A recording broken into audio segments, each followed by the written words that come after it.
vienne dans nos cœurs ce matin. Que ton règne vienne dans cette église et que ta volonté seule s'établisse, Seigneur. Pas la volonté d'un homme, mais que ta volonté s'établisse.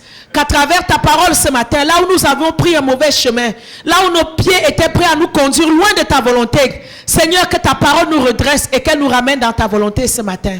Au nom de Jésus. Amen. La Bible dit dans Ésaïe 54, verset 17, que toute arme forgée contre toi sera sans effet.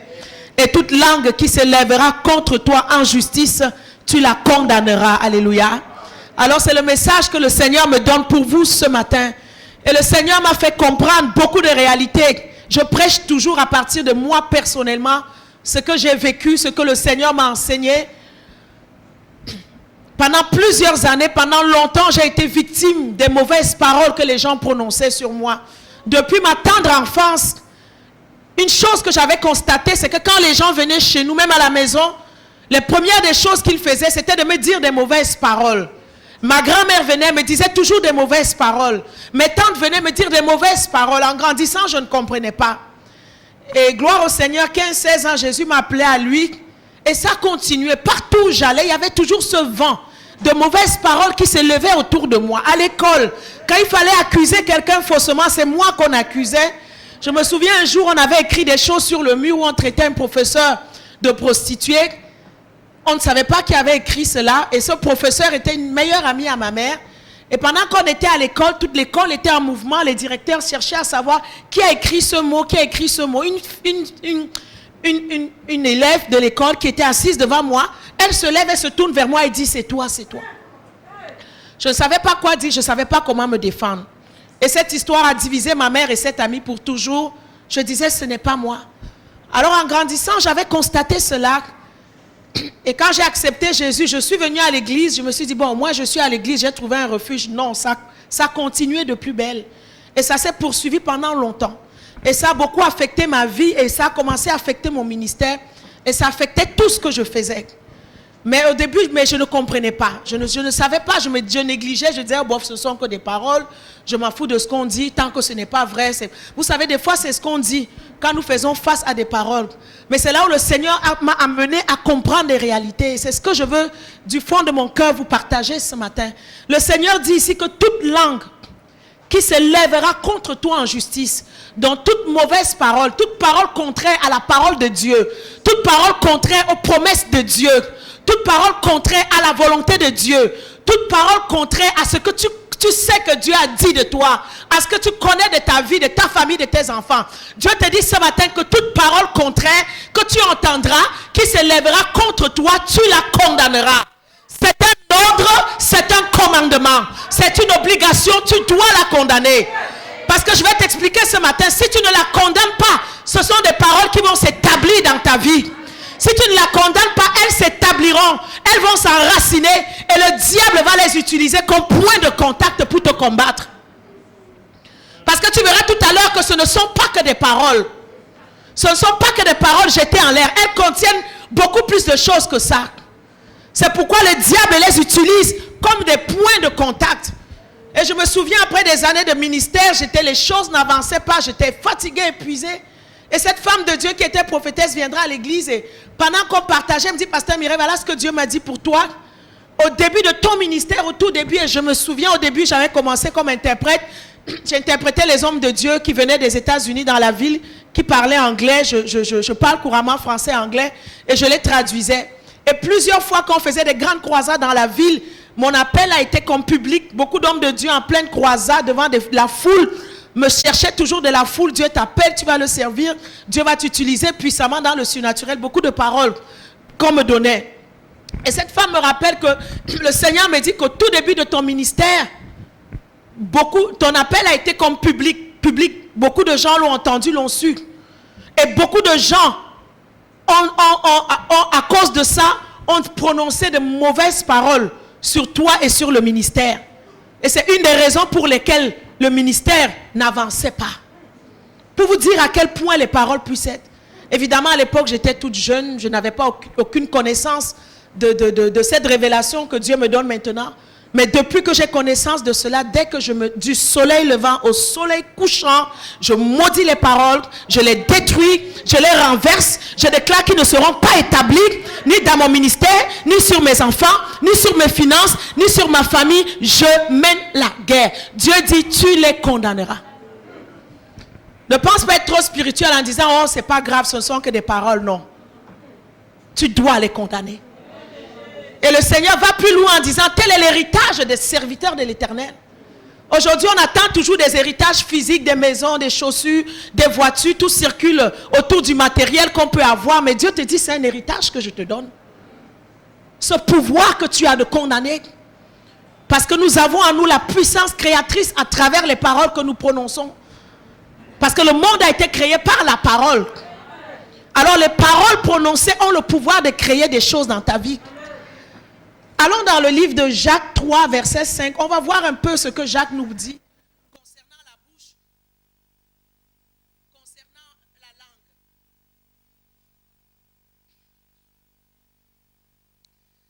Jacques 3, il dit, mes frères, nous branchons tous de plusieurs manières. Et il dit, si quelqu'un ne branche point en parole, c'est un homme parfait, capable de tenir tout son corps en bride. Si nous mettons le morse dans la bouche des chevaux pour qu'ils nous obéissent, nous dirigeons aussi leur corps tout entier. Voici même les navires qui sont si grands et que poussent les vents impétueux sont dirigés par un très petit gouvernail au gré du pilote. De même, la langue est un petit membre qui se vante de grandes choses. Voici comme un petit feu peut embraser une grande forêt. La langue aussi est un feu. C'est le monde de l'iniquité. Elle est placée dans nos membres, souillant tout le corps, enflammant le cours de la vie et étant elle-même enflammée par la géhenne. Toutes les espèces de bêtes et d'oiseaux, de reptiles et d'animaux marins sont domptés et ont été domptés par la nature humaine. Mais la langue, aucun homme ne peut la dompter. C'est un mal qu'on ne peut réprimer. Elle est pleine d'un venin mortel. Par elle, nous bénissons le Seigneur notre Père et par elle, nous maudissons les hommes faits à l'image de Dieu. De la même bouche sortent la bénédiction et la malédiction. Il ne faut pas, mes frères, qu'il en soit ainsi. La source fait-elle jaillir par la même ouverture l'eau douce et l'eau amère? Un figuier, mes frères, peut-il produire des olives et une vigne des figues? De l'eau salée ne peut pas non plus produire de l'eau douce. Lequel d'entre vous est sage et intelligent, qu'il montre ses œuvres par une bonne conduite avec la douceur de la sagesse? Mais si vous avez dans votre cœur un zèle amer et un esprit de dispute, ne vous glorifiez pas et ne mentez pas contre la vérité. Cette sagesse n'est point celle qui vient d'en haut, mais elle est terrestre, charnelle, diabolique. Car là où il y a un zèle amer et un esprit de dispute, il y a du désordre et toutes sortes de mauvaises actions. Alors il nous parle de la bouche ici. Il nous parle de la langue. La bouche est cette partie du visage qui nous sert de moyen d'expression. Par la bouche, on exprime des sentiments, des sensations. Par la bouche, on exprime aussi des traits de caractère. Et dans la bouche, il y a ce petit organe qu'on appelle la langue. La langue est un système de signes vocaux propre à une communauté. C'est une façon, une manière de s'exprimer. Alors on utilise la bouche et la langue pour s'exprimer entre nous. Dieu nous a donné la bouche et la langue comme un moyen de communication pour s'exprimer. Alors, mais quand Jacques nous parle de la langue ici, il nous le présente comme un tout petit membre. Mais il commence par nous dire qu'elle se vante de grandes choses. Il la compare à un feu qui peut embraser toute une forêt. Elle souille le corps. Elle enflamme le cours de la vie. Et elle est elle-même enflammée par la géhenne. La langue enflamme. Il y a des nations, il y a des pays qui sont en guerre aujourd'hui à cause de la langue.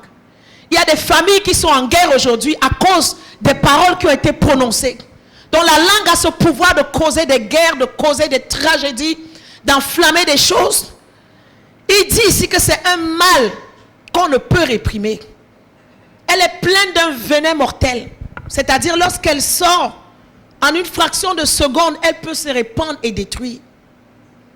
Et il parle ici de la langue, mais dans une forme de dualité. En même temps, elle est une source qui fait sortir de l'eau douce et l'eau amère. En même temps, elle sort la bénédiction et la malédiction. En même temps, on bénit, en même temps, on maudit.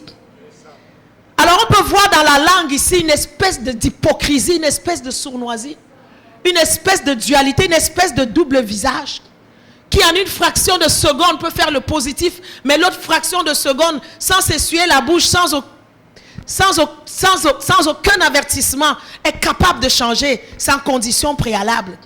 Alors je me suis posé la question de savoir, Seigneur, tout ce que tu as créé, bon, est-ce que c'est la langue qui est mauvaise en elle-même?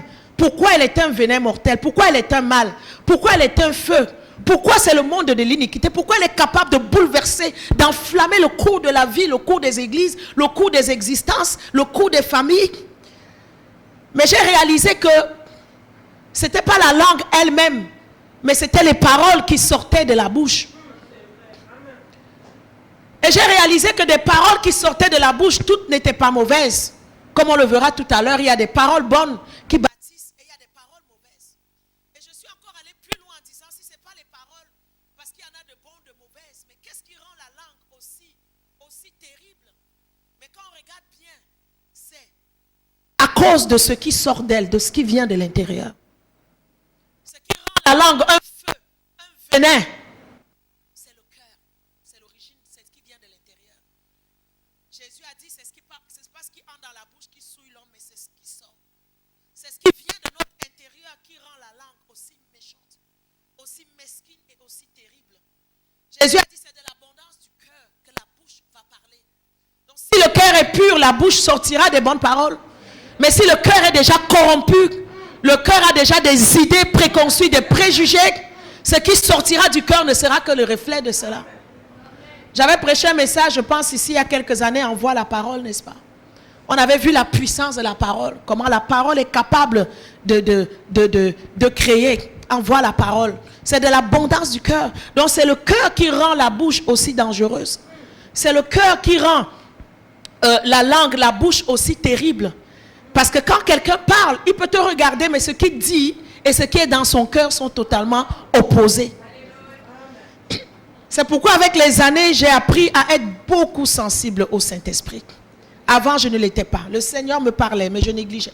Je mettais toujours mes émotions en avant. Le Seigneur me dit, telle personne, oh non, il est gentil. Mais c'est après des mois et des années que je reçois des coups bas, jusqu'à ce que je me suis résolu à ne pas négliger aucun petit signe. À prendre le temps et à avoir la conviction de la voix intérieure avant d'agir, avant de faire quoi que ce soit. Et depuis que j'ai pris cette résolution, je me porte bien. Ma vie va bien. Même si on ne me comprend pas des fois, mais je me comprends. Même si des fois d'apparence, des fois même à mon mari, je vais lui dire telle chose. Il dit, oh non, ma femme, je dis non, je sais que c'est ça. Quelque temps après, il verra que c'est ça. À cause de la conviction de la voix interne. J'ai appris avec les années à ne pas me fier au verbal de ce que les gens disent. Mais écoutez beaucoup le non-verbal. Parce que le non-verbal, des fois, parle plus que le verbal. Le non-verbal parle des fois plus que le verbal. Alors, ce qui rend la langue si dangereuse, c'est à cause de ce qui sort dans le cœur. Le psaume 28, verset 3, il dit, ne m'emporte pas avec les méchants et les hommes iniques qui parlent de paix à leur prochain, mais qui ont la malice dans le cœur. Des fois, quelqu'un, si tu veux te fier aux paroles, mais tu ne sais pas quelle est la malice qui est dans le cœur de la personne. Il dit ici au psaume 36, verset 2, la parole impie du méchant est dans le fond de son cœur. La crainte de Dieu n'est pas devant, la crainte de Dieu n'est pas devant sa bouche. Et les paroles de sa bouche sont fausses et trompeuses. Alors c'est de l'abondance du cœur que la bouche va parler. Parce qu'il y a une réalité que tu dois comprendre avec la parole. Il y a une réalité que tu dois comprendre avec le diable. Le diable n'a rien créé, il n'a rien inventé. C'est un imitateur. Alors tout ce qu'il fait, c'est de regarder à ce que Dieu fait, à ce que Dieu dit, de prendre et de l'imiter, mais pour le mal. De prendre tout le bien que Dieu veut faire, mais de le changer et de l'imiter en mal. Quand la Bible dit que rien de ce qui a été fait n'a été fait sans sa parole, et tout ce qui a été fait sera fait par sa parole, le diable aussi c'est la même chose. Le diable ne peut rien faire s'il n'utilise pas la parole. Même les alliances, même quand les gens vont chez les marabouts, les féticheurs, même quand les autels sont dressés, qu'est-ce qui rend les autels, même les autels familiales si puissantes? Ce n'est pas l'autel en elle-même, mais ce sont les paroles qui ont été échangées à l'autel. Ce sont les alliances que tes ancêtres ont établies à l'autel. Quand ils allaient voir les marabouts, les féticheurs, apportent l'animal. À chaque autel, il faut le sacrificateur, il faut le sacrifice. Et il faut l'alliance. Quand ils apportaient les animaux, l'argent, ce qu'on leur demandait pour vendre les générations, quand ils amenaient à l'autel, tant que les paroles n'étaient pas libérées, l'autel ne pouvait pas être en marche. Mais une fois que les accords étaient faits, tu nous donnes la deuxième génération? Oui, je te la donne, voilà le prix. L'alliance se mettait en place. L'autel se mettait en place. C'est pourquoi même physiquement, quand l'autel d'une famille est renversé, mais les esprits qui sont en place continuent à demander sacrifice. Jusqu'à ce que ces paroles-là sont renversées et elles ne sont plus établies. Alléluia. Alors dans Matthieu 4, verset 4, Jésus a dit, l'homme ne vivra pas de pain seulement, mais de toute parole qui sort de la bouche de l'Éternel. C'est ce que le diable aussi dit, que l'homme ne vivra pas de pain seulement, mais de toute parole qui sortira de ma bouche. Parce que les paroles qui sortent des bouches sont capables d'établir des destinées, sont capables d'établir des futurs, sont capables d'établir des avenirs. Alléluia. Pourquoi? Parce que la parole lie. La parole lie. La parole attache. La parole lie. Proverbe 18, verset 21, la Bible dit, la mort et la vie sont au pouvoir de la langue. Ceux qui l'aiment en mangeront des fruits. Donc si tu as à ta bouche toujours des paroles de vie, des paroles positives, des paroles bonnes, des paroles honnêtes, tu mangeras des fruits, des bonnes paroles. Mais si tu as toujours à la bouche des paroles négatives, des paroles pessimistes, des paroles néfastes, c'est ça que tu auras. Et après on se plaint que le pasteur ne prie pas ou à l'église il n'y a pas d'onction. Ce n'est pas question de pasteur ni d'église. La Bible dit à tes résolutions répondra le succès. Alléluia. Il y a la part que l'église fait, mais il y a ta part que tu fais. Parce que Dieu travaille toujours avec nous comme des co-ouvriers. Mais aujourd'hui, on veut tout laisser à l'église, on ne fait pas notre part, non. Moi, je dis toujours, je peux aller à l'église la plus ténébreuse, la plus... où il n'y a pas de vie, la plus, je ne sais pas. Mais moi, je vais arriver, je vais apporter la lumière. Ce n'est pas l'église. C'est d'abord ce qui est en toi que tu dois travailler. Quand tu travailles ce qui est en toi, peu importe où tu t'en vas, le royaume est en toi. Et quand le royaume est en toi, partout où tu vas, tu apportes la lumière. Partout où tu vas, tu ne vas pas être un fardeau ou un boulet, mais partout où tu vas être partie de la solution.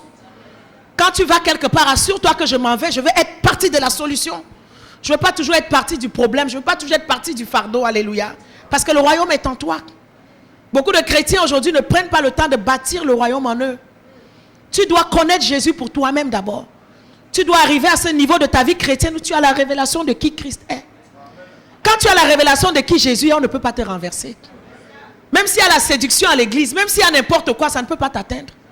Moi, je me souviens quand je grandissais à l'église à Montréal, il y avait souvent les choses qui se passaient. Sincèrement, j'étais toujours la dernière informée. Dieu est témoin. Parce que très tôt, j'ai su que j'avais un appel. Et très tôt, je me suis accrochée à cet appel. Et très tôt, quand moi, j'allais à l'église, j'allais pour un but, prendre ce que j'avais besoin. Pour faire grandir Christ en moi. Je n'avais pas m'occuper de... Des fois, je n'étais pas au courant. C'est 2 ans plus tard. Mais le frère est parti. Ah bon, mais je n'étais pas au courant. Parce que mes yeux, je prie toujours, Seigneur, ferme mes yeux sur ce que je ne veux pas voir. Ferme mes yeux sur tout ce qui est négatif, tout ce qui n'apporte rien à ma foi. Et ouvre mes yeux sur ta parole.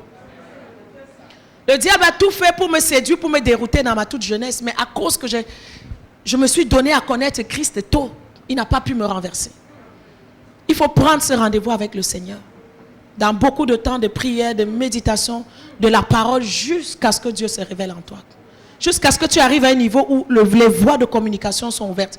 Il peut te parler, tu l'entends, tu peux lui parler, il t'entend. Sinon, ta vie risque d'être un gaspillage. Et ta vie risque d'être ballonnée à tout vent de doctrine par toute personne qui passera. Et je le dis toujours à l'église et je le dis toujours à mes enfants. Je bâtis d'abord Christ en eux. Je leur dis toujours, si vous avez la révélation de qui est Jésus, c'est le meilleur héritage que je peux vous donner. Alors c'est important de comprendre ça. La mort et la vie sont au pouvoir de la langue. Il dit que si vous avez dans votre cœur un zèle amer et un esprit de dispute, ça ne peut pas aller. Garde ton cœur plus que toute autre chose. Proverbe 4, 23 dit, garde ton cœur. Quand tu apprends à protéger, à garder ton cœur, les paroles des gens ne pourront pas t'atteindre. Les paroles des gens glisseront et tomberont. Alors dans nos bouches, il y a des paroles bonnes ou les paroles mauvaises, comme Ephésiens 4, 29 dit. Alors quand on regarde un peu, j'ai essayé de faire une petite liste, elle n'est pas complète, mais il nous parle des bonnes paroles qui sont des paroles de source de vie. Proverbe 2, 7, des paroles de discernement et d'intelligence. Des paroles justes. Proverbe 8, 6. Il nous parle des paroles pleines de grâce. Ecclésiaste 10, 12. Il nous parle des lèvres savantes qui sont des objets précieux dans Proverbe 20, 15. Et il nous parle des lèvres sans tromperie. Il nous parle des bouches qui sont remplies de cantiques nouveaux. Il nous parle des villes qui s'élèvent par la bouche des hommes droits, n'est-ce pas? La Bible nous parle des bonnes paroles. Mais quand on regarde la liste des mauvaises paroles, elles sont plus exhaustives. Il nous parle des paroles qui sont de méchantes folies. Quand quelqu'un parle, c'est la folie qui sort de sa bouche. Dans Ecclésiaste 10, 13. Dans Colossiens 3, 18, il nous parle des paroles déshonnêtes, des paroles malhonnêtes. Il y a des gens qui parlent, ce sont des paroles malhonnêtes. Ce qu'il te dit, ce n'est pas la vérité. Apocalypse 13, 15 nous parle des paroles arrogantes et blasphématoires. Il y a des gens qui ont dans leur bouche des paroles arrogantes. De toute façon, tout vient du cœur. Si tu es orgueilleux et arrogant dans ta vie, tes paroles aussi vont être le reflet de ce qui est dans le cœur, n'est-ce pas? Des paroles arrogantes et blasphématoires. La Bible nous parle aussi des paroles fausses et détournées. Beaucoup de gens ont été séduits et ont quitté leur chemin de leur destinée à cause des paroles fausses qu'ils ont entendues un jour. À cause des paroles qui sont venues les détourner. Alléluia. Parce qu'ils n'avaient pas cette révélation de Christ en eux. La Bible nous parle des paroles de malédiction. Il y a des paroles, lorsqu'elles sortent, ce sont des paroles de malédiction. Ce sont des paroles de fraude. Proverbe 17. La Bible nous parle aussi des paroles de malice et d'iniquité. Des paroles de mal et d'iniquité. Le psaume 64, verset 5 nous parle des paroles amères. Des paroles amères. Des paroles qui sont des tissus de tromperie. La Bible nous parle aussi, Proverbe 22, verset 4, des paroles qui sont une fausse profonde. Une fausse profonde. Des paroles mauvaises. Il nous parle des paroles qui brisent l'âme. Des paroles qui blessent comme un glaive dans Proverbe 12, 18. Des paroles qui renversent toute une ville. Proverbe 16, 28 nous parle des paroles qui divisent les amis. Qui divisent les amis. Nous parle aussi des paroles qui dévoilent les secrets. Proverbe 18 aussi, du verset 1 en descendant, nous parle des paroles dans la bouche de l'homme qui sont des eaux profondes. Donc on peut se noyer dedans parce qu'elles sont des eaux profondes. Il nous parle des paroles, des lèvres qui sont un piège pour l'âme. Il y a des paroles, tu entends cette journée-là, c'est fini pour toi. C'est un piège pour ton âme qui va t'amener à la destruction si tu les suis. Il parle des paroles du rapporteur qui sont comme des friandises. Elles descendent jusqu'au fond des entrailles. Parce que quand les gens prononcent des paroles, ils ont un gain en arrière. Il y a quelque chose qu'ils veulent gagner derrière ces paroles-là. Quand ils viennent te dire des mensonges, il y a des choses qu'ils veulent gagner. Pour eux, c'est un gain. Pour eux, c'est des trésors. La Bible même nous parle des trésors acquis. Des trésors acquis par la langue. Amen. Des trésors acquis. C'est dans Proverbe 21, verset 6. Des trésors acquis. Donc il y en a quand ils viennent, ils sont pour une mission. Il y a un but derrière leurs paroles. Ils ont un intérêt, ils ont un objectif. Quand ils vont finir de te libérer cette parole-là, pendant que toi tu vas vers la destruction, pour eux c'est un gain. Pour eux c'est un trésor qui vient de gagner. C'est une coupe qui vient de gagner. C'est une coupe qui vient de gagner. C'est pourquoi il dit les paroles du rapporteur sont comme des friandises, c'est comme des bonbons. Quand tu écoutes ces sucrés, il dit elles descendent jusqu'au fond des entrailles. Alléluia. Elles descendent jusqu'au fond des entrailles.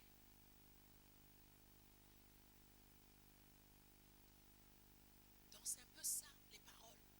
Les types de paroles, c'est des pièges. Ce sont des paroles trompeuses, mensongères, ce sont des mauvais propos, des paroles amères. Ce sont des paroles qui brisent l'âme. Tu écoutes, ton âme est brisée. Ça vient briser quelque chose en toi. Ça vient détruire quelque chose en toi. Parce qu'une parole, c'est une semence.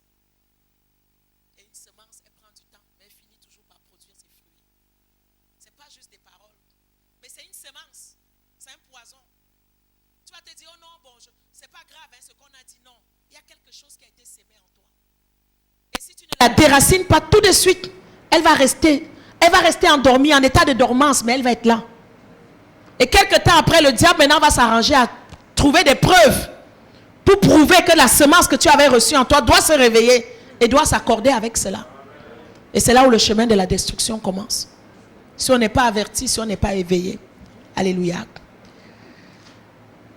Alors maintenant, voyons le pouvoir de la langue. Qu'est-ce qui rend la langue si puissante? Quand on va dans Apocalypse chapitre 9, verset 15. Non, avant d'arriver là, ok, désolé, avant d'arriver là, donc on vient de voir les différents types de paroles. Allons plutôt dans Ésaïe 55, verset 11. Ésaïe 55, verset 11.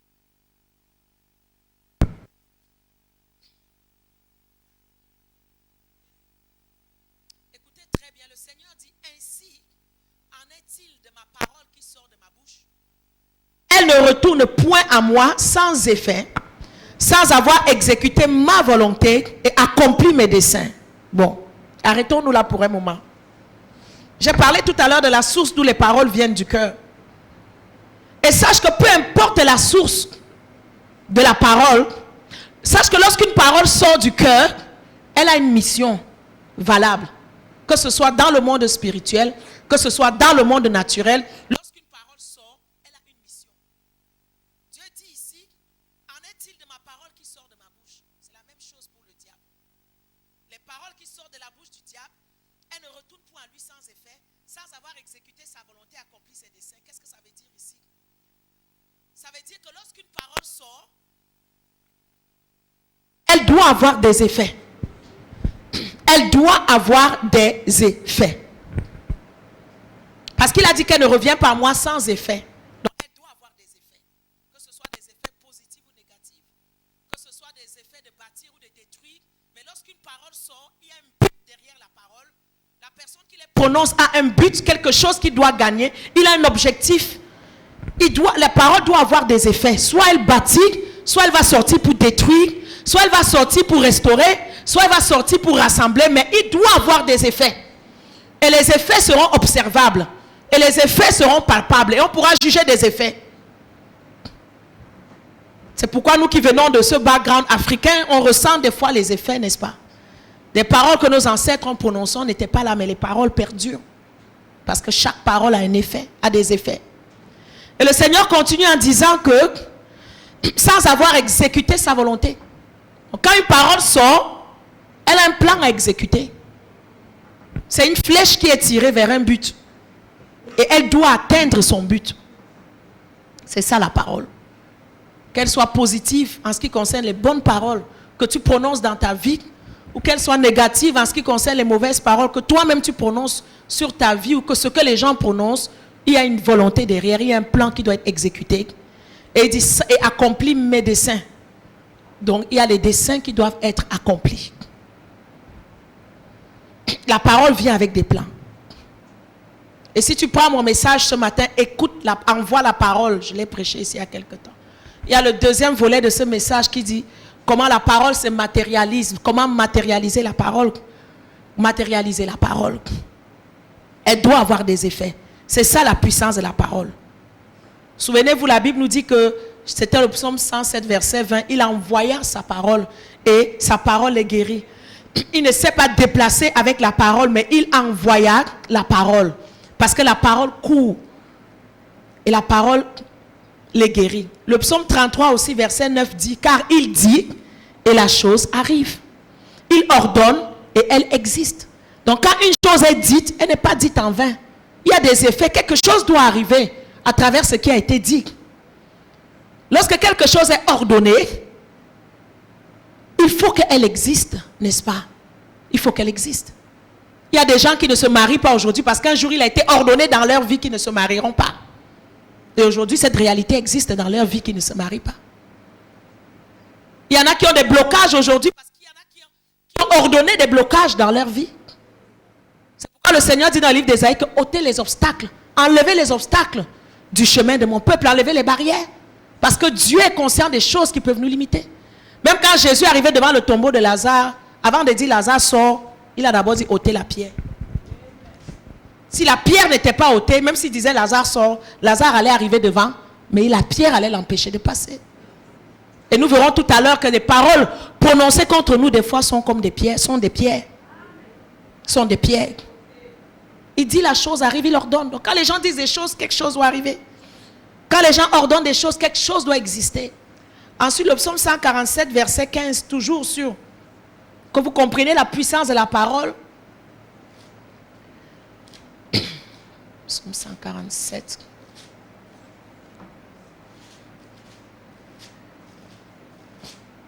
verset 15, la Bible dit, il envoie ses ordres sur la terre et sa parole court avec vitesse. Quand une parole est envoyée, elle court avec vitesse. Gloire à Dieu quand c'est positif. Gloire à Dieu quand c'est le Seigneur qui le fait. Quand c'est des bonnes paroles qui sont prononcées. Nous voyons que les bonnes choses qui sont dites arrivent dans nos vies. Les bonnes choses qui sont ordonnées arrivent dans nos vies. Les ordres qui sont donnés courent avec vitesse, arrivent dans nos vies. Mais imagine quand c'est des mauvaises choses. Imagine quand c'est des choses contraires à ta destinée. Alors quand une parole sort, peu importe, elle a une mission, positive ou négative, mais elle a une mission. Ce ne sont pas que des paroles. C'est pourquoi Dieu dit que tu dois les condamner. Jésus ne va plus revenir aller à la croix là. Mais Dieu nous a donné tous les éléments nécessaires. Nous sommes une armée, l'église qui avons les armes nécessaires, mais que nous n'utilisons pas. Dieu nous a tout donné pour nous défendre. Dieu nous a tout donné pour toutes sortes de batailles offensives, défensives. Nous avons les armes, mais nous pleurons. Nous avons les armes, mais nous sommes malheureux parce que nous ne les utilisons pas. Et le diable s'arrange à ce que nous ne les utilisons pas. L'une des plus grandes armes du diable dans l'église actuelle, c'est la distraction. C'est de créer des faux problèmes, des fausses priorités sur lesquelles l'attention des gens seront fixées au lieu que notre attention soit fixée sur la parole. Parce que le diable connaît la puissance que nous avons avec la parole de Dieu. Il sait que si tu fais de la parole de Dieu ta priorité, tu lis la parole, tu te concentres dessus, tu prononces des bonnes paroles sur ta vie, sur ta famille, sur tout ce que tu fais, ta vie sera extraordinaire. Mais le diable crée toujours des choses. Même quand il amène des problèmes dans ta vie, une première des choses que tu constates quand l'amertume, quand le goût amer de la mauvaise nouvelle, des combats que tu viens de vivre, ta première réaction, d'abord, ce n'est même pas de lire la parole. Ce n'est même pas de prier. C'est d'être dans la détresse, dans le désespoir. Et de t'éloigner encore plus de la parole de Dieu. Alors que c'est les moments où tu dois encore te plonger dans la parole. Et laisser que la parole restaure ton âme. Alléluia. La langue a un pouvoir. C'est pourquoi le Seigneur nous demande de les condamner. Alors nous allons voir tout de suite le pouvoir de la langue. Proverbe 6. Il dit, mon fils, si tu as cautionné ton prochain, si tu t'es engagé pour autrui, si tu es enlacé par les paroles de ta bouche, si tu es pris par les paroles de ta bouche, fais donc ceci, mon fils, dégage-toi, puisque tu es tombé au pouvoir de ton prochain. Va, prosterne-toi et fais des insistances auprès de lui. Ne donne ni sommeil à tes yeux, ni assoupissement à tes paupières. Dégage-toi comme la gazelle de la main du chasseur, comme l'oiseau de la main de l'oiseleur. Qu'est-ce que ça veut dire? Nous pouvons voir ici que les paroles ont le pouvoir de nous enlacer, de nous attacher. Une parole prononcée dans le physique, mais dans le spirituel, elle t'attache. Elle t'attache. Elle t'attache. Elle attache ta destinée. Elle t'attache. Elle attache ton avenir. Si tu es pris par les paroles, il y a un pouvoir dans les paroles. Les paroles ont le pouvoir de lier. Les paroles ont le pouvoir de nous piéger. C'est pourquoi il dit dégage-toi. Alléluia. Et je prie qu'en partant ce matin, nous allons nous dégager au nom de Jésus. Il dit dégage-toi. Condamne ces paroles. Dégage-toi. Sors de ce piège. Sors de ces chaînes. Sors de ces barrières. Sors de ces obstacles. Dégage-toi. Tu dois te dégager. Personne ne viendra te dégager. S'il a dit dégage-toi. Il dit, puisque tu es tombé au pouvoir de ton prochain. Donc les mauvaises paroles prononcées contre nous, nous tombons au pouvoir de quelqu'un. Les mauvaises paroles prononcées contre une église, cette église tombe au pouvoir des personnes qui la prononcent. Les mauvaises paroles prononcées sur tes enfants tombent parce que la parole a un pouvoir. Et ceux qui prononcent ces paroles-là, ils savent ce qu'ils font. Alléluia. Ils savent ce qu'ils font. Dans le psaume, je vais revenir dans Proverbe, dans le psaume 12, verset 5, il dit, on a sur nos lèvres les choses flatteuses, on se dit les faussetés les uns les autres, on parle avec un cœur double. Que l'Éternel extermine toutes les lèvres flatteuses. La langue qui discourt avec arrogance, n'est-ce pas? Je viens de vous parler du cœur, les gens parlent, mais il dit le cœur est double. Mais il dit le Seigneur extermine les langues flatteuses. La langue qui parle, Écoutez bien ce que le verset 5 dit. Ceux qui disent, nous sommes puissants par notre langue, nous avons nos lèvres avec nous, qui serait notre maître? Ils savent ce qu'ils font.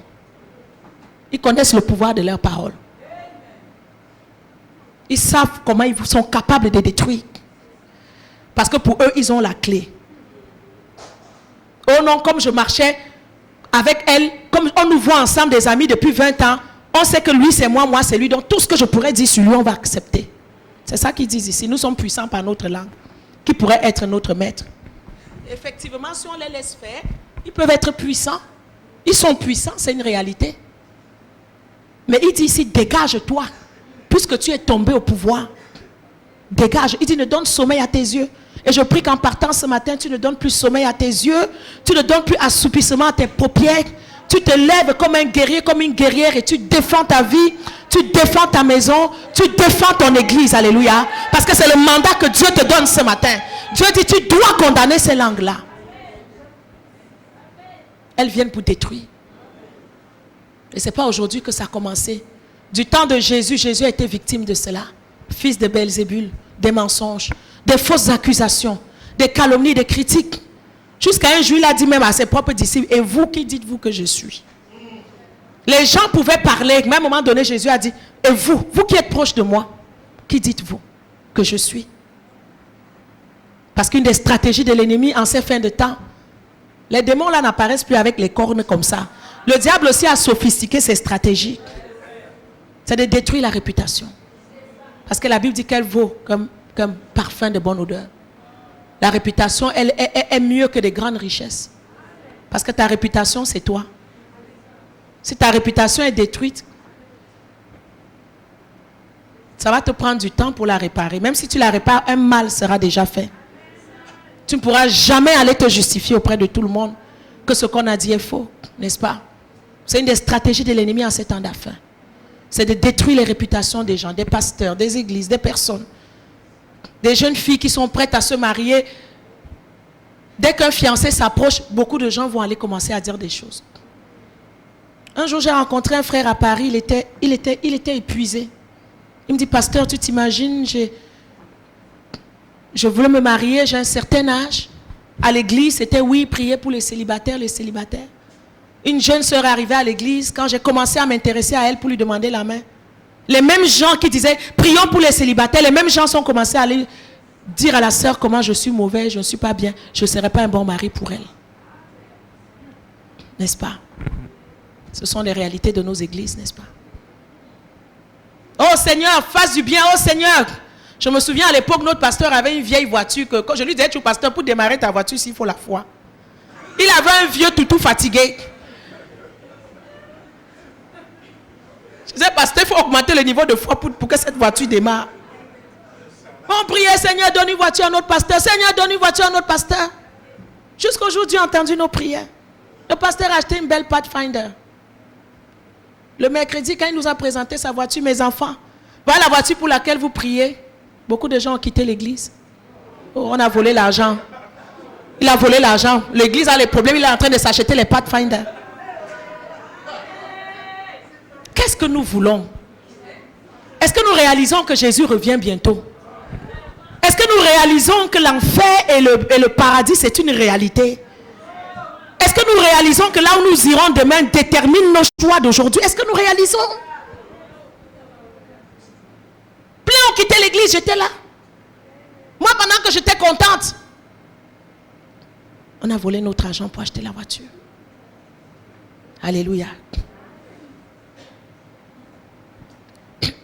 Ceux qui disent nous sommes puissants par notre langue, nous avons nos lèvres avec nous. Pour certains, c'est un acquis, pour eux, c'est un trésor.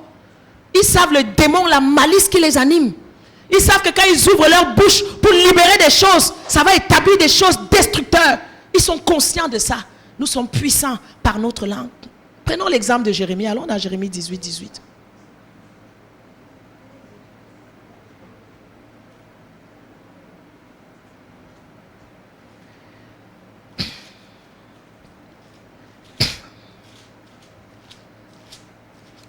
Jérémie 18, 18. La Bible dit, et ils ont dit, Une fois de plus, ceux qui combattaient Jérémie, venez, complotons contre Jérémie. Car la loi ne périra pas faute de sacrificateurs, ni le conseil faute des sages, ni la parole faute des prophètes. Venez, tuons-le avec la langue. Vous voyez que les langues ont le pouvoir de tuer, n'est-ce pas? Il y a plein de gens qui sont morts, tombés crise cardiaque à cause de ce qu'ils ont entendu. Les statistiques ont montré aux États-Unis que les pasteurs sont ceux qui meurent les plus jeunes et les plus tôt. À cause de toute la pression de l'œuvre du ministère. À cause de toute la pression de ce qu'ils entendent. Il y a un jeune pasteur qui était décédé. Les gens de l'église ont commencé à pleurer. Ouh, le Seigneur a dit, taisez-vous. Bande d'assassins. C'est vous qui l'avez tué. Il y avait un problème à l'église. Et les gens ont commencé à accuser le pasteur, à lui jeter toutes sortes de choses. Et il a cédé à la pression. Il est mort. Alléluia. Moi, je dis, personne ne va me tuer avant mon temps. Tu prononces des mauvaises paroles contre moi, je te les retourne et ça s'accomplit dans ta vie. Chaque jour, je dis, je retourne. Je ne prends pas de risque. Dès que je me lève le matin, je dis, toutes paroles qui ont parlé dans la nuit contre moi, je les retourne. Tout point de contact sera établi dans votre vie au nom de Jésus.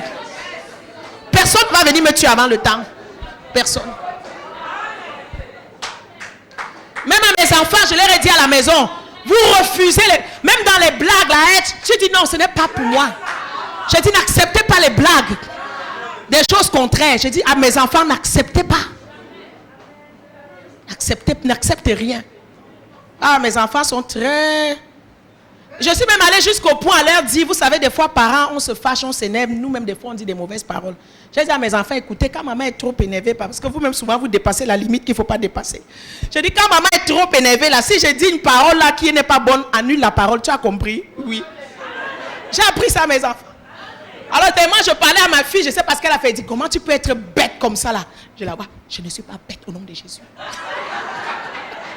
J'étais contente, vous voyez. Je l'ai engueulée, j'étais en colère, mais j'étais contente de voir qu'elle a compris la leçon. J'ai dit, tu es stupide, qu'est-ce que tu as fait? Je ne suis pas stupide au nom de Jésus. Cette parole ne s'établira pas dans ma vie. Je l'annule. Moi, je suis en train de gronder là. Chaque fois, j'annule au nom de Jésus. Et j'étais fière, j'ai dit, tu as compris la leçon. J'ai dit, quand vous dépassez la limite, vous m'énervez, je dis n'importe quoi là. Annulez ça, hein. Il dit, oui, on a compris. J'annule. J'annule cette parole. Ce n'est pas ma portion. Au nom de Jésus. C'est important. Nous allons maintenant voir pourquoi le pouvoir des paroles, pourquoi. Comme j'ai dit, lorsque ça sort, ils ont dit tuons Jérémie avec la langue, parce que la langue a le pouvoir de tuer. Lorsque les paroles sortent, nous arrivons à la fin de notre message, ce ne sont pas de simples paroles. Ce ne sont pas de simples paroles. C'est pourquoi le Seigneur dit que nous devons les condamner. Ce ne sont pas de simples paroles. Pourquoi? Parce que lorsque ces paroles sortent, elles se matérialisent. Ces paroles prennent une forme. Pour agir, c'est pourquoi elles sont dangereuses. S'ils ne le réalisent pas, tu dis ce ne sont que des simples paroles. Non, elles se matérialisent. Elles prennent une forme. Et nous allons voir les différentes formes que les mauvaises paroles prennent. C'est pourquoi elles peuvent être tant efficaces. Elles prennent une forme. Souvenez-vous, la Bible nous parle dans Jean chapitre 1. Toutes choses ont été faites par la parole. Rien n'a été fait sans elle, n'est-ce pas? Et il dit très bien, écoute, elle est venue chez les siens ne l'ont pas reçue, mais à ceux qui l'ont reçue, à ceux qui croient en son nom, elle a donné le pouvoir de devenir enfant de Dieu. Et le verset 14 dit très bien, et la parole a été faite chair. Et elle a habité parmi nous, pleine de grâce et de vérité. Et nous avons contemplé sa gloire. Jésus est venu, il était la parole, mais Jésus a dû se matérialiser. La parole a dû prendre une forme humaine afin d'habiter parmi nous. Donc les paroles prononcées contre toi prennent une forme et elles habitent maintenant parmi toi. Elles habitent dans ta maison, elles habitent dans l'église, elles habitent à ton travail, elles prennent une forme. La parole, Jésus s'est matérialisé en parole. Jésus est devenu chair. La parole a été faite chair et elle a habité et on a contemplé. C'est pourquoi ces paroles sont dangereuses, parce qu'elles prennent des formes. Et nous allons voir les différentes formes. Nous allons voir les différentes formes que les paroles prennent. On retourne dans les psaumes, on va lire beaucoup les psaumes, on va prendre des passages là-dessus. Nous avons vu les gens ont dit, venez, nous sommes puissants par notre langue. Au psaume 22, Voilà. Verset 13, il dit, de nombreux taureaux sont autour de moi. Des taureaux de Bazan m'environnent. Ils ouvrent contre moi leur gueule. Leur gueule, semblable au lion qui déchire et qui rugit. Il dit, et toi, Éternel, ne t'éloigne pas. Toi qui es ma force, viens en hâte à mon secours. Protège mon âme contre le glaive, ma vie contre le pouvoir des chiens. Sauve-moi de la gueule du lion, délivre-moi des cornes du buffle. Écoutez tous les mots qu'il doit utiliser pour demander le secours de l'Éternel contre les mauvaises paroles qui s'élevaient contre lui. Il parle de gueule. La bouche des gens sont comme un gouffre, comme un fossé ténébreux profond, prêt à avaler les victimes, n'est-ce pas? Il dit, sauve-moi de la gueule du lion. Au psaume 55, verset 22.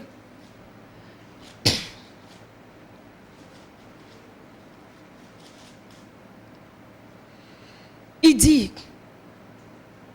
il porte la main sur ceux qui étaient en paix avec lui. Il viole son alliance. Sa bouche est plus douce que la crème, mais la guerre est dans son cœur. Une fois de plus, on nous parle du cœur, n'est-ce pas? La bouche est douce, on vient te dire des paroles, oh, il est gentil. Oh, vraiment, non, ce frère, vraiment, c'est un frère engagé à l'église. S'il dit des choses comme ça, il ne peut pas mentir. Il dit, la bouche est plus douce que la crème, n'est-ce pas? Il dit quoi? Mais la guerre est dans le cœur. Si tu n'as pas le Saint-Esprit, si tu ne discernes pas la guerre dans le cœur, tu es pris. Aujourd'hui, les gens attendent qu'on leur dise n'importe quoi. Demain, j'ai prêché ce message. Je me disais, pasteur, c'est comme si tu étais ici. Beaucoup de gens ont quitté l'église. Il y a une soeur qui me dit, je quitte l'église à cause de ce qu'on prononce, à cause des paroles qu'on dit contre moi. Alléluia. C'est pas à cause des paroles, tu dois avoir le discernement. Toute église où tu iras, il y aura toujours des gens qui vont parler. Tu vas passer ta vie à courir les églises. Là où il y a les êtres humains, les gens vont parler. Va aujourd'hui que ton église est pire, mais va ailleurs, tu me diras. Alléluia. Va ailleurs, tu me diras. Il dit, la bouche est plus douce, mais la guerre est dans le cœur. Il dit, les paroles sont plus onctueuses que l'huile, mais il dit, ce sont des épées nues. Il y a des paroles, quand elles se matérialisent dans ta vie, elles deviennent des épées. Elles deviennent des flèches. Beaucoup ont reçu des flèches sataniques dans leur cerveau. Beaucoup d'enfants ont reçu des flèches sataniques dans leur cerveau. Des enfants qui étaient intelligents, brillants, à un moment donné, ont chuté parce qu'ils ont reçu des flèches empoisonnées dans le cerveau. Ils ont reçu des flèches dans leur santé. Des fois, ils ont reçu des flèches dans leur corps. Les paroles sont devenues des épées. Dans le monde spirituel, c'est des vraies épées qui sont entrées quelque part. N'est-ce pas? Il parle des épées ici. Ensuite, au psaume 57, verset 5, il dit, mon âme est parmi les lions. Il compare toujours les gens qui parlent comme des lions, comme des taureaux, comme des chiens. Il dit, je suis couché au milieu des gens qui vomissent la flamme. Vomissent la flamme, c'est quoi? C'est les paroles qu'ils prononcent. Qui vomissent la flamme. Au milieu d'hommes qui ont pour dents la lance et les flèches. Et dont la langue est un glaive tranchant. Il dit, hé, élève-toi sur les cieux, oh Dieu. Élève-toi. Donc il y a des gens, la bouche, quand ils parlent, c'est le feu qu'ils vomissent. Leurs bouches sont les paroles qui sortent sont des lances. Les paroles qui sortent sont des flèches. Ce sont des épées. Et au psaume 58, verset 5, il dit, ils ont un venin pareil au venin d'un serpent, d'un aspic sourd qui ferme son oreille, qui n'entend pas la voix des enchanteurs. Il dit, oh Dieu, brise-leur les dents dans la bouche. Alléluia. Il compare encore les paroles, souvent se matérialisent en venin. Et nous connaissons la puissance du venin. Hein. Quand un venin, un serpent te pique, ça ou en une fraction de seconde, ça se répand pour détruire. Ça tue rapidement. Psaume 59, verset 8. Il dit, voici de leur bouche, ils font jaillir le mal. Il y en a quand ils parlent, c'est le mal qui sort de la bouche. Des glaives sont sur les lèvres. Il dit, car qui est-ce qui entend? Et toi, Éternel, tu te ris d'eux. Tu te moques de toutes les nations. Il dit, des glaives sont sur leurs lèvres. De leur bouche, ils font jaillir le mal. Et au psaume 64, versets 1 à 5, il dit, protège ma vie contre l'ennemi que je crains. Garantis-moi des complots des méchants, de la troupe bruyante, des gens qui bavardent, des troupes iniques. Ils aiguisent leur langue comme un glaive. Donc ils se préparent. Hein. Quand il vient cette journée te parler, il s'est bien préparé. Parce que quand je vais lui sortir ce que je vais dire là, l'autre là va voir s'il va encore lui adresser la parole. Nous sommes puissants par notre langue. Il y en a des gens qui ils ont essayé de venir me faire ça. Mais leur malheur a été que je connais la parole de mon Dieu. J'ai des enfants qui se sont rebellés contre moi l'année dernière, apparemment au mois de février. Des enfants qui étaient plus que des fils pour moi. Des gens que j'avais ramassés à la rue. Et j'avais fait d'eux des serviteurs de Dieu. J'avais tant impacté leur vie. C'était une famille. Et quand ça a commencé, le Seigneur a commencé à me parler. On a essayé de les avertir. Mais ils n'ont pas voulu écouter. Parce qu'il y a un pasteur qui était venu les tromper. Venez, on va travailler ensemble. Pourtant, ils avaient un appel à l'église. Et j'ai vu tout ça venir bien longtemps d'avance. Mais comme j'ai dit tout à l'heure, quand un cœur est corrompu, quand un cœur est rempli de malice et de mal, c'est difficile. Dans le cœur, leur cœur n'était pas droit envers moi ni envers l'église. C'est pour ça qu'on venait leur dire n'importe quoi.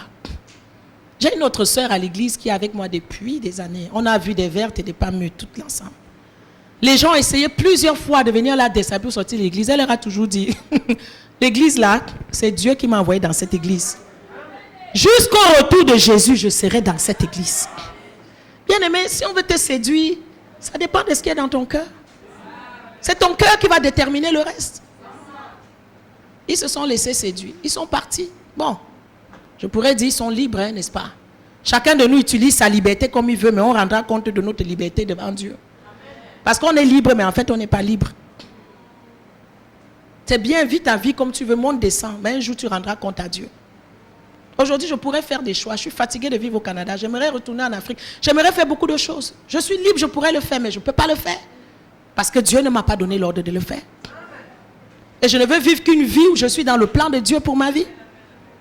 Beaucoup de gens vivent une vie où ils imitent les autres. J'essaye d'éviter de ne pas imiter les gens. Mais l'erreur qu'ils ont commis en partant, ils auraient pu partir. L'erreur qu'ils ont commis, c'était de partir avec mon nom. Commencer à dire du n'importe quoi. Appeler les gens de l'église. Me diffuser dans toute la ville. Encore, ils auraient pu dire des choses vraies. Mais c'était des mensonges. Ils sont allés sur Facebook écrire n'importe quoi. Balader ça sur Facebook. Il manquait qu'ils aillent à la télévision nationale. Balader sur Facebook. Me traiter de tout et de rien. Nous étions amis sur Facebook. Ils se sont arrangés à me couper comme amis sur Facebook. Mais à garder tous les autres gens de l'église sur Facebook. Pour vilipender leur activité. Ça a été un tollé l'année dernière à Montréal à pareil moment. Février, mars, avril, j'étais dans une situation difficile. J'ai dit, Seigneur, qu'est-ce que je fais? Le Seigneur me dit, tais-toi, ne réponds pas. Le Seigneur me dit, garde le silence. Ils ont dit des choses horribles. Jusqu'à un frère dit, mais comment vous pouvez dire ça? Elle est quand même votre mère dans le Seigneur. Il dit, quelle mère? Je n'ai ni mère ni père. Dis-lui, je n'ai que Dieu au-dessus de moi. Ah, là j'ai dit, là alors tu as fait l'erreur de ta vie. Comme tu as régné le principe de l'autorité, là maintenant tu auras affaire à moi. Je suis restée tranquille. Je n'ai pas bronché pendant des mois d'humiliation et de torture dans toute une ville, à me dénigrer, à me projeter un visage que je n'étais pas. Mais comme c'était des proches, toute la ville les voyait avec moi depuis 5 ans. Quand les voyants savaient que c'était les enfants de Pasteur Mireille, ils étaient puissants en ce moment-là. N'est-ce pas? Mon mari et moi, je disais, c'est leur temps de puissance. Mais mon temps va arriver. Et quand mon temps arrivera, je n'aurai pas pitié. Eh oui, mon temps est arrivé. Le temps a passé, n'est-ce pas? 1 an plus tard, la poussière s'est calmée. Ils ont vu que tout ce qu'ils voulaient atteindre, ils n'ont pas atteint. Oui, dans le passé, à l'église, il y a eu des divisions, des gens qui ont fait des choses qui sont partis. Mais cette fois-là, Dieu a fait... Toute l'église avait maturé d'un seul coup. Ils appelaient les gens, ça ne fonctionnait pas. Oh, on a quitté l'église, on ne vient plus. Sans m'avoir consulté parce que je ne parlais à personne. Chaque personne dit, mais vous avez quitté, mais on n'a pas vu le pasteur prier pour vous. Mais vous avez l'appel dans le ministère. Vous ne pouvez pas quitter l'église comme ça sans que le pasteur ne vous ait prié pour vous. Chaque personne, sans m'avoir consulté, c'est les mêmes réponses que le Saint-Esprit donnait. Et c'est le même message que Dieu donnait. Le temps a passé, ils ont accompli leur but, ils ont accompli leur mission. Avec la parole, ils ont réussi à me détruire dans la ville, mais Dieu a préservé l'église. Ils n'ont pas réussi à me détruire dans l'église. Mes enfants étaient tous unis derrière moi. Mes enfants étaient tous unis. Je n'ai jamais vu l'église prier comme cette période-là. Les gens étaient debout dans la prière. Les gens disaient, ils vont être maudits. Pasteur, tu n'as rien à dire. Les gens étaient debout. On a vu ces gars. Ils étaient venus ici, ils étaient comme des voyous. Pasteur, on t'a vu les laver. Seigneur, j'ai vu l'église se lever, demander la vengeance de Dieu sans que je ne parle. Parce que j'étais tellement abattue, je ne savais plus quoi dire. J'ai vu l'église se tenir debout avec moi. J'ai dit, Seigneur, merci. Ils ne sont peut-être pas nombreux, mais ils sont devenus une armée. Alléluia. J'ai passé des moments difficiles. L'année dernière. Difficile. C'est des gens qui mangeaient à la maison, qui rentraient dans ma chambre, qui rentraient, je leur laissais les clés de ma voiture. Ils avaient toute ma vie entre leurs mains. Je leur ai dit, vous êtes trop jeunes pour jouer ce jeu-là. Je leur ai dit, vous avez pris un chemin, je vous assure, qui va vous coûter. Vous êtes trop jeunes. Vous ne connaissez même pas le Seigneur pour vous embarquer dans une bataille. Et je peux vous dire 1 an plus tard, c'est pas beau de l'autre côté. Alléluia.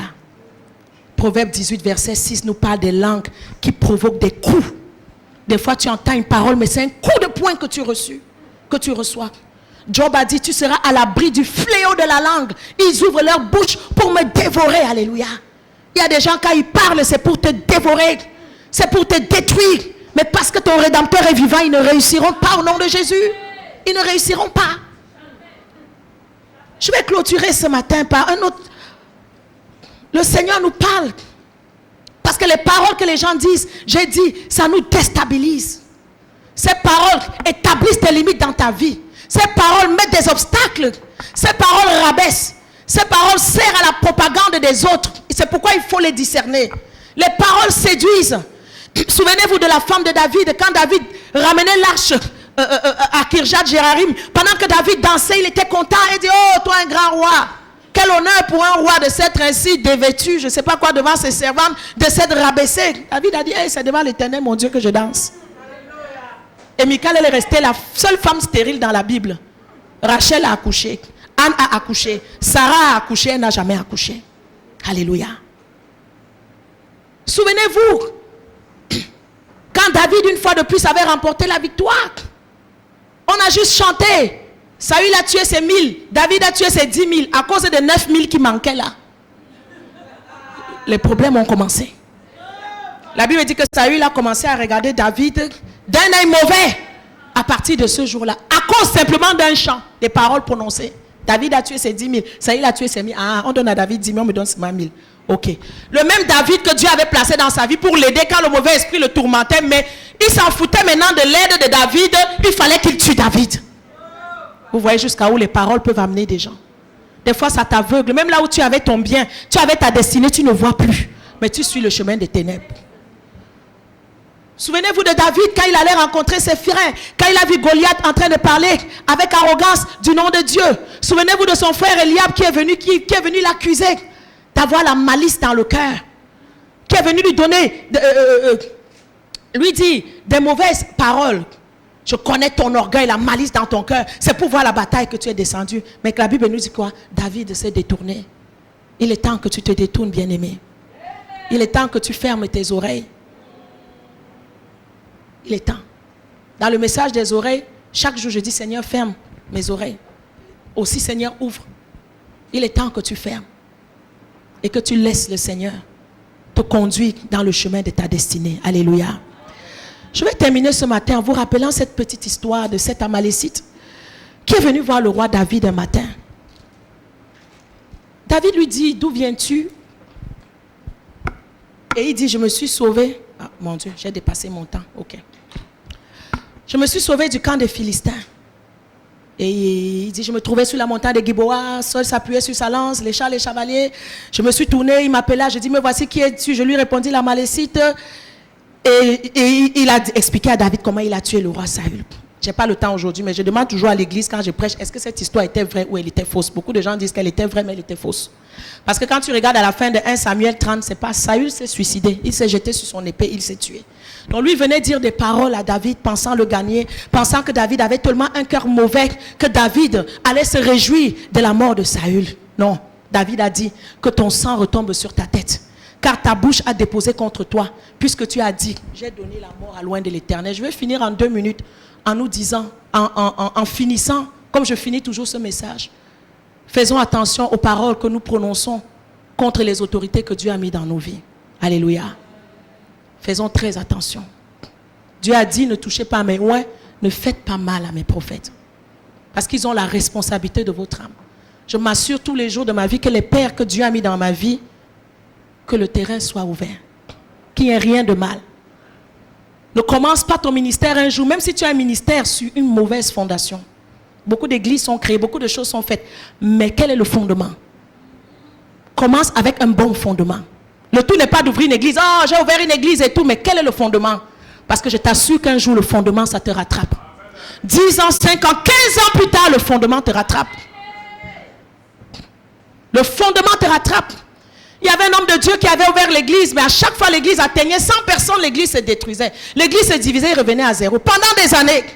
Jusqu'au jour où il va voir un prophète, le prophète dit, quel était ton fondement? Oh bon, j'avais quitté l'église dans la rébellion, j'avais insulté mon pasteur. Il n'a pas prié pour moi, je suis allé ouvrir l'église. Il dit, ah, c'est pour ça. Et quelle était l'église? Quand tu as séparé cette église, combien de personnes ils étaient? Ils étaient à 100 personnes. Nous me dit, mais c'est ça.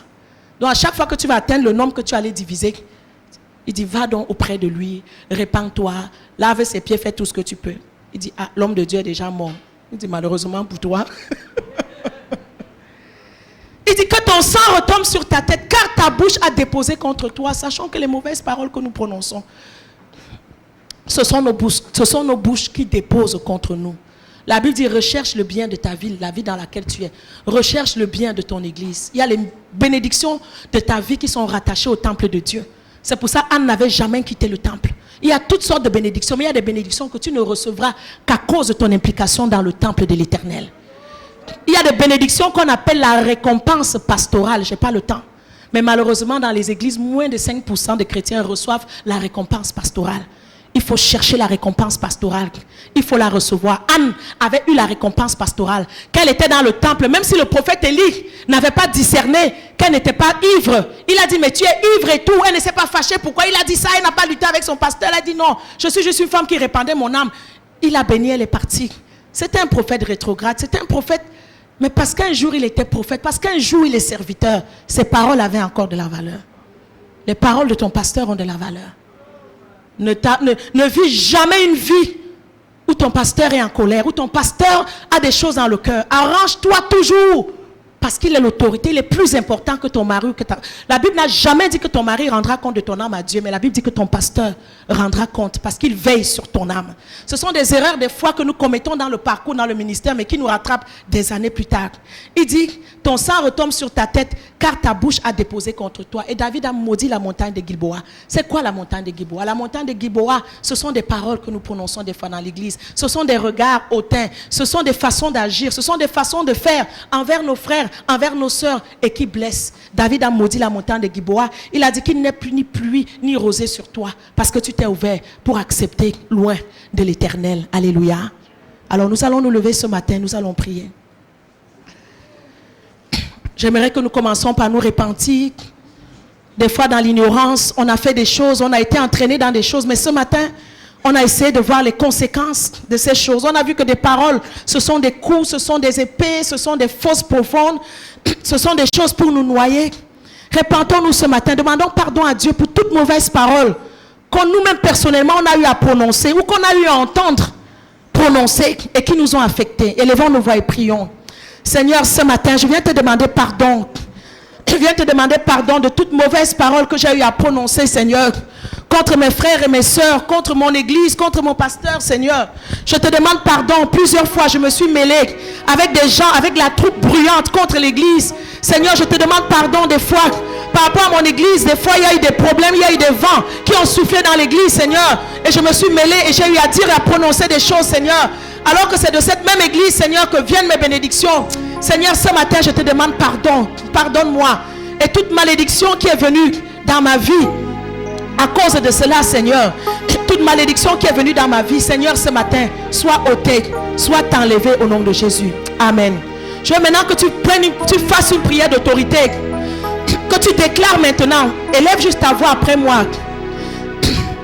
Toute semence de de mauvaises paroles qui a été semée dans mon cœur, dans ma vie, contre mon église, contre mon pasteur, contre les bonnes personnes dans ma vie, que cette semence, ce matin, soit déracinée. Tout poison dans mon esprit, dans mon âme, reçoit le sang de Jésus. Soit annulé, soit détruit au nom de Jésus.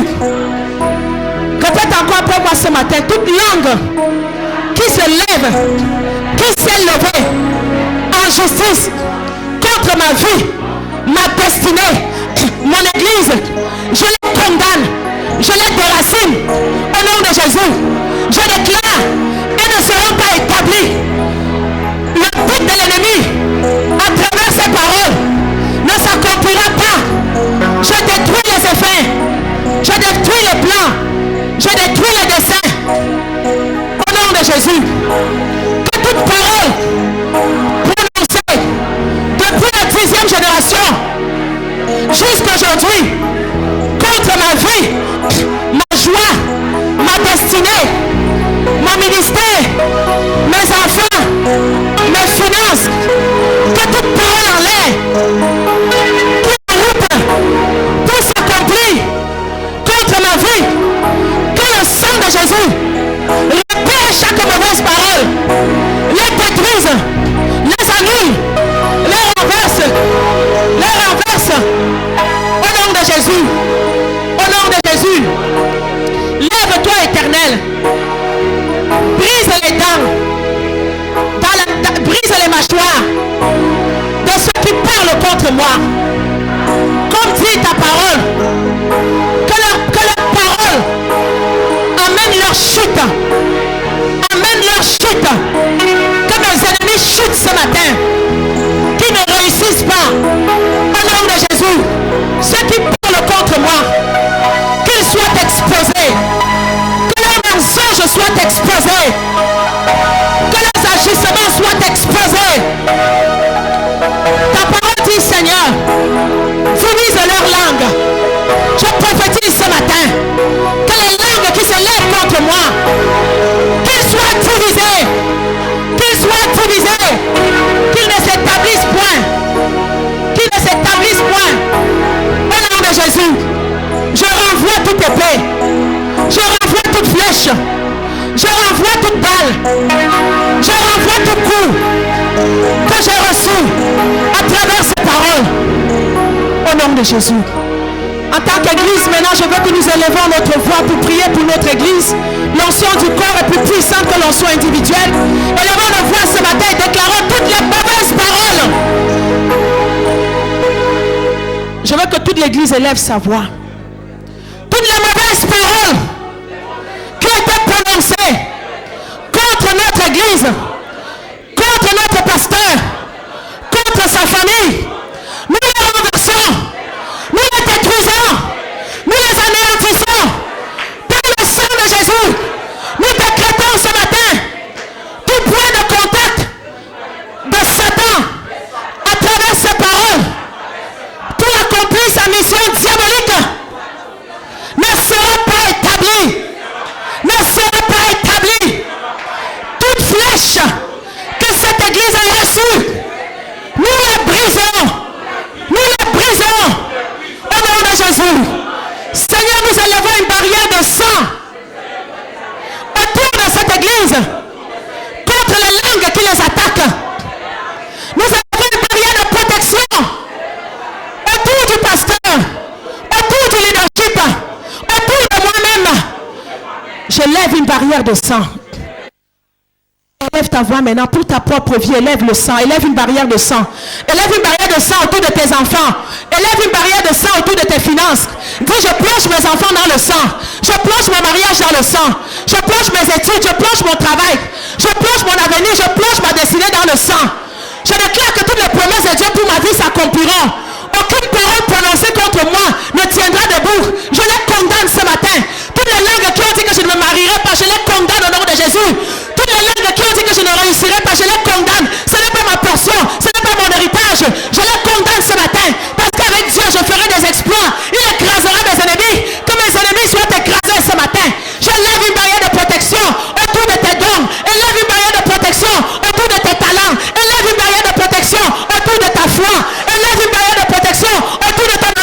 pour Dieu. Élève une barrière de protection autour de ton amour pour Dieu. Élève une barrière autour de ton service, autour de ton ministère, que tu fais dans cette église, afin que l'ennemi ne te séduise pas. Élève une barrière de sang autour de tes pensées. Élève une barrière de sang autour de tes émotions.